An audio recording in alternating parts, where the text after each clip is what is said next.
Comme à notre habitude, grande interrogation. Afrique, prison et terrorisme, de la détention à la radicalisation. Telle est notre grande interrogation.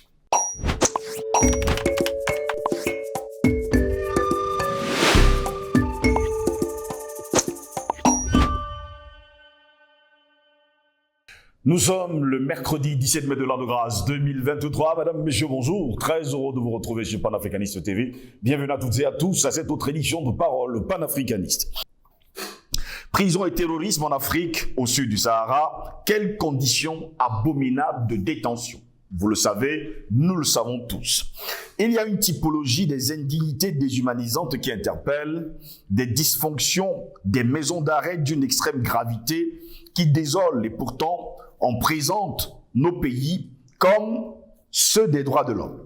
On remplit nos prisons de gens innocents, des personnes qui commettent des fautes mineures sur la base de dossiers de justice mal instruits. Ceux-là demain peuvent se retourner contre la République, contre l'administration. Les prisons sont de hauts lieux de radicalisation pour l'extrémisme violent qui alimente le terrorisme ou prépare les anciens détenus à le devenir. Toutes les prisons sont de potentielles cellules dormantes du terrorisme. Il faut faire en sorte que les prisons soient des lieux d'éducation à la citoyenneté et de préparation à la réinsertion sociale et non un nouveau champ de bataille pour détruire la dignité humaine. Eh bien, mesdames, messieurs, vous avez visité les prisons. Il faut également dire que certains nous disent qu'ils ont visité certaines prisons, par exemple dans les années 94 du côté de la France, à Villefranche, sur Saône. Et là-bas, on a pu constater finalement que le rayonnement de la dignité humaine dans cet espace carcéral. Des prisons à Ouidah et Cotonou, eh bien, vous choqueront justement parce que vous verrez la maltraitance psychologique et physiologique des détenus. Que dire du Cameroun? À Douala et Yaoundé, que dire de la Maka, du côté de la Côte d'Ivoire? Que dire de l'Afrique du Sud? Que dire, mesdames, messieurs, de toutes ces prisons en Afrique au sud du Sahara?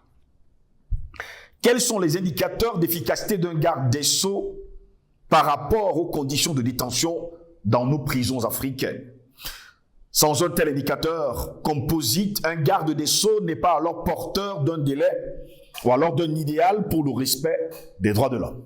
Quand une prison n'est qu'un mouroir où le prisonnier consomme des poisons lents chaque jour du fait des conditions inhumaines de détention, alors nous préférons demander aux professeurs philosophes qui sont aujourd'hui, qui inondent d'ailleurs nos gouvernements, eh bien, qu'est-ce qu'ils font? Parce que c'est l'expression des États sauvages, l'équivalent des États de non-droit ou encore d'États anomiques. La condamnation doit être juste et proportionnelle. Et la vie carcérale doit limiter les actes d'humiliation envers les détenus pour que les prisons cessent d'être des lieux de radicalisation. Oui, vous l'avez bien compris, certains prisonniers deviennent finalement des radicaux, des extrémistes, et parfois des salafistes, des djihadistes et des terroristes. Déjà, il faut préciser par ailleurs, mesdames, messieurs, que dans ces prisons, les frustrations engendrent parfois la radicalisation, qui est la porte d'entrée dans l'extrémisme violent, qui peut muter en terrorisme, c'est-à-dire on a peur de la mort et ce faisant, on peut pratiquer la méthode de la terre brûlée par des carnages. Nous donnons justement ces précisions pour faire aussi la distinction entre l'extrémisme violent, qui peut être un cas de meurtre interpersonnel, mais pour être qualifié de terrorisme, il faut quelques conditions de base. 1. Appartenir à un réseau de carnage et même pas un groupe de grands banditisme structuré en tout cas en tueurs, professionnels, irréductibles. S'engager à vivre désormais une vie de meurtrier professionnel en commettant le crime systémique. Tuer sans état d'âme avec des armes et engins explosifs. Faire souffrir la personne avant de la tuer, et nous avons enregistré une diversité d'exemples en échangeant avec plusieurs associations des mutilés, victimes, on va le dire comme ça, des prisons malfamées que nous avons sur le continent. Gérer les conditions d'existence, nous sommes là en 3 dans le terrorisme, vol de bétail, attaque des unités de FDS pour déstabiliser l'État ayant porté des armes, égorger des paysans pour, on va le dire comme ça, inciter à fuir leur village en vue de basculer une zone où tout un pays en insécurité alimentaire. On institue en tout cas certaines formes de guerre collective obligatoire à base communautaire, empêchant la mobilisation des impôts d'État et les taxes locales. Cartographier l'approche d'accessibilité pour le contrôle territorial par les terroristes. Il y a une typologie de zonage basée justement sur le terrorisme en 4 sous-zones qu'il faut également noter. Mesdames, messieurs, nous nous interrogeons ce mercredi matin donc, parlant justement de ces prisons et surtout du terrorisme en Afrique au sud du Sahara. Quelles conditions abominables et surtout des détentions. En tout cas, nous nous interrogeons Afrique, prison et terrorisme, de la détention à la radicalisation. Quelle est notre grande interrogation? Et pour répondre à nos questions, nous sommes avec le jeune Thompson Ehang. Il est jeune panafricaniste. Il vient souvent nous rendre visite. Il est notre invité ce mercredi matin. Thompson Ehang, bonjour, bienvenue à vous. Bonjour Steve Jocelyn Goss.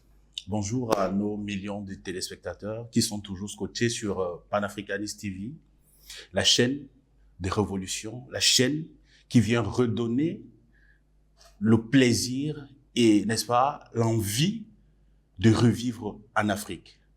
Parce que vraiment, je suis très, très honoré d'être avec vous pour essayer d'analyser et de comprendre la profondeur des situations qui se passent dans nos prisons en Afrique. Merci de m'avoir invité, Steve. Très heureux de vous avoir également. Vous êtes jeune et justement, vous nous avez dit que vous êtes allé déjà dans des prisons pour voir ce qui se passe. Et quelle est l'image qui vous a le plus frappé justement dans ces prisons? Steve, quand je pense de la prison en Afrique et principalement dans mon pays, le Cameroun, j'ai des sueurs froides.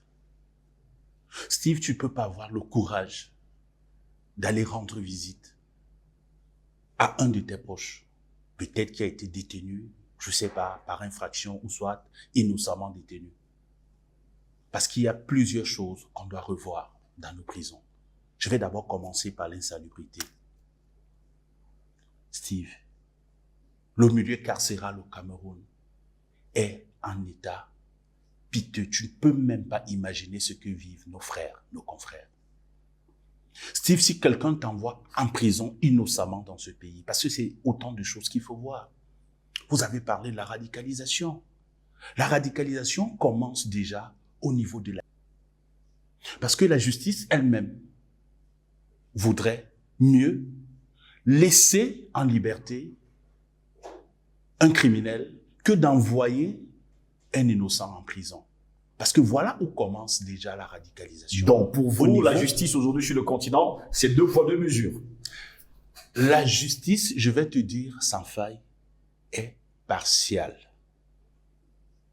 Pourtant, c'est pas ça, la justice. Quand on parle de la justice, on parle de la balance, on parle de l'équilibre. On essaye de mettre la justice pour défendre les faibles.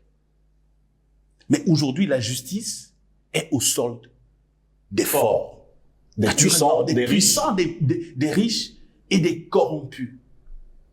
La justice conspire matin, midi, soir contre le pauvre citoyen. Voilà déjà le facteur de la radicalisation. Steve, vous n'avez rien fait. Il n'y a aucun chef d'accusation contre vous, mais vous arrivez là-bas, on ne te laisse même pas le soin de parler. Tu n'as pas d'avocat, tu ne peux pas faire appel, tu es là, perdu dans la nature. Pourtant, on va vous raconter comment, si vous n'avez pas d'avocat, l'État va vous donner un avocat d'office qui va vous défendre. Mais c'est faux. Même ces pseudo-avocats sont au solde de leur chef. Parce qu'ils sont là pour écraser. Et ça, c'est ce que nous, on ne cesse de dénoncer en tant que panafricanistes. La justice doit être d'abord pour les faibles. Parce que quand vous êtes accusé injustement et que vous vous retrouvez en prison, vous purgez la peine qu'on vous a donnée. Quel sentiment vous aurez? Là, vous dites que vous allez vous radicaliser finalement. Mais naturellement, quand vous entrez déjà en prison, vous allez trouver plus d'une personne comme toi. Des gens qui ont été emprisonnés innocemment. parce qu'ils n'ont personne, parce qu'ils n'appartiennent à aucun lobbying, ils ne sont pas dans des sectes, ils sont comme des pestiférés, voilà comment on les considère. Alors, arrivés là, ils se concertent, ils comprennent qu'ils n'ont plus personne. Ils n'ont personne, Steve. Imaginez-vous quelqu'un qui est face à la mort et qui est dos au mur. Est-ce qu'il peut refuser d'utiliser les moyens qui lui sont donnés? Mais arrivé là-bas, c'est toute une école. C'est pour ça que je parle de la réforme de nos prisons. Parce que quand, par exemple, tu as commis un délit et que tu te retrouves en prison, il y a des chefs d'accusation qui prouvent ce que tu as fait. Steve, tu as tué. Vous comprenez très bien? Ça veut dire que tu es criminel. C'est pour ça que tu es en prison. Il doit y avoir des psychologues qui vont te suivre pour essayer de comprendre pourquoi est-ce que Steve est arrivé jusqu'à tuer. Voilà ce qu'on appelle le suivi. Essayer de comprendre pourquoi Steve l'a fait. Est-il malade? Qu'est-ce qui a causé ceci pour que Steve en arrive jusque-là? Avait-il déjà quelques symptômes auparavant? Quelque chose qu'il avait fait? Naturellement, c'est tout ça. C'est des investigations qui doivent être faites. Maintenant, quand on a circonscrit le problème, on sait déjà pourquoi est-ce que tu l'as fait. Maintenant, on commence par un traitement pour te faire revenir. Donc, pour vous, sur le continent africain, des psychologues pour suivre, on va le dire comme ça, des prisonniers, il n'y en a pas. Ça n'existe pas. Je dis, moi, je parle du cas de mon pays. Parce que si il y avait un centre psychiatrique seulement pour suivre ce genre de personnes, ce type de personnes peut-être, quelqu'un qui a commis un crime, il arrive là-bas, on essaie de le comprendre, on essaie d'analyser, oui, il entre dans le centre, on le soigne et on comprend le problème, on essaie de soigner, maintenant pour le réinsérer, parce que normalement, la prison doit servir à l'homme de se remettre sur la marche républicaine et pour qu'on le réinsère dans la société. Donc, quand il sort de prison, il doit être un exemplaire, un homme exemplaire. C'est lui qui va montrer par l'exemplarité aux autres que j'étais en prison, j'ai payé ma dette. J'ai commis un délit parce que j'étais peut-être motivé par des choses que je ne connaissais pas. Mais aujourd'hui, moi, je peux me permettre de vous dire que cette voie que vous voulez emprunter n'est pas la meilleure. Vous comprenez très bien, Steve. Mais chez nous, c'est pas le cas. Tu as commis un meurtre, on te condamne, tu vas en prison, tu vas trouver un cartel de drogue, tu vas trouver des meurtriers du monde, et puis parfois même, Steve, tu es utilisé comme effaceur. Vous comprenez très bien? Effaceur, ça signifie? Mais quand je dis effaceur, il faut comprendre. Ça veut dire que tu deviens plutôt un atout pour certains hauts placés qui ont besoin des règlements de compte. Vous comprenez très bien, Steve? Ça veut dire qu'on peut venir nuitamment parce qu'on sait que toi, tu as tué avec un sang-froid, oui, et que à l'intérieur là-bas, tu es en train d'être enrôlé dans des cartels de drogue et par conséquent, il y a même le terrorisme qui se prépare là-bas en silence. Parce que quand, par exemple, tu as été inculpé pour avoir tué, qu'est-ce que tu fais? Tu vas chercher d'abord à te renseigner qui t'a trahi. Et dans ta tête, tout ce que tu as, c'est te venger dès que tu sors. Justement parce qu'il n'y a pas de suivi et on laisse faire toutes ces choses. Quand je parle d'effaceurs, vous allez constater qu'il y a des meurtres impunis ici chez nous, au Cameroun principalement, je le dis. Oui. Parce qu'on utilise des prisonniers. On vient là, on utilise des prisonniers, on te fait sortir, on te dit, voilà la photo, il faut faire ceci. Et quand tu l'as fait, tu disparais. C'est pour ça que parfois on cherche des personnes, on ne retrouve pas. Pour vous, c'est aussi une forme de terrorisme. C'est une forme de terrorisme. C'est pas pour moi seulement. Tout le monde peut l'indiquer en faisant ses analyses. Parce qu'on ne peut pas, c'est impossible d'envoyer quelqu'un en prison au lieu d'aller le soigner, comprendre son problème, le ramener pour qu'il revienne je vais dire, jouer sa partition dans la société. Mais vous partez plutôt l'utiliser, vous les laissez faire ce qu'ils font, ce qu'ils veulent. La vente de la drogue. Ils font des choses, je dis, incroyables en prison. Ils fabriquent de ces choses. En prison, j'entends souvent des gens dire que il n'y a pas de fort en prison. Vous comprenez ça? Ça veut dire que c'est des gens qui sont capables de t'enlever la vie à tout moment, Steve. Quelqu'un me l'a dit. Quelqu'un me l'a dit. Je me souviens une fois, j'étais à bord d'un navire avec un collègue, on a eu des différends, mais il m'a dit quelque chose allant dans ce sens. Il m'a dit, Monsieur Thompson, je sais que vous êtes fort, vous pouvez me frapper, mais ne dormez jamais. C'est le langage que les prisonniers utilisent. Tu le vois chétif comme ça, tu es même comme, je vais dire, tu es un molosse. Le gars va te dire, frappe-moi, si tu es sage, tue-moi là. Mais tant que tu ne m'as pas tué, toi ne dors pas. Parce qu'il peut venir t'enlever la vie dans le sommeil. Justement parce qu'il y a de l'impunité même à l'intérieur de la prison. Et tout ceci demande un suivi. Tout ceci demande une réforme générale de nos prisons, Steve. Donc les détenus d'hier, lorsqu'ils sortent... Les détenus d'hier sont les terroristes de demain. Parce que déjà, il n'y a même pas une façon aussi évidente de les réinsérer dans la société. Oui. Parce que quand ils ressortent, ils ont ce qu'on appelle le mandat qui ne leur permet pas de faire quoi que ce soit. J'oublie le nom, la contrainte par corps, un truc comme ça, où tu ne peux pas faire parce qu'ils ont déjà un casier judiciaire. Oui, ils ont déjà un casier judiciaire sali. Donc tu es considéré comme quelqu'un à part. Un paria. Oui, tu es considéré. Oui, déjà dans les quartiers, on te dit voilà. Il était en prison. Il était en prison, c'est un récidiviste. Attention, faites attention. Donc tu vois, tu es pointé du doigt partout où tu passes. C'est une étiquette.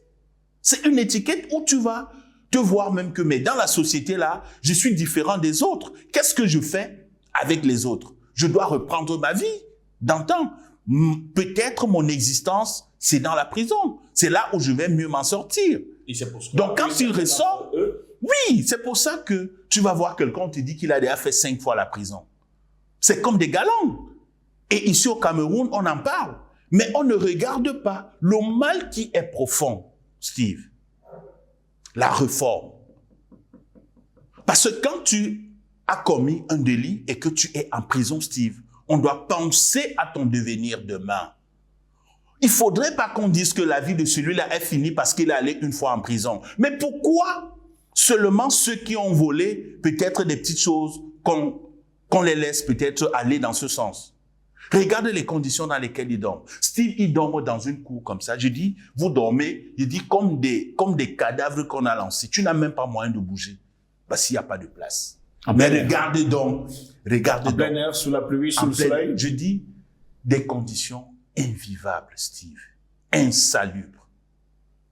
Steve, je vais essayer de faire le parallèle avec ce que moi, je considère comme les criminels de la nation.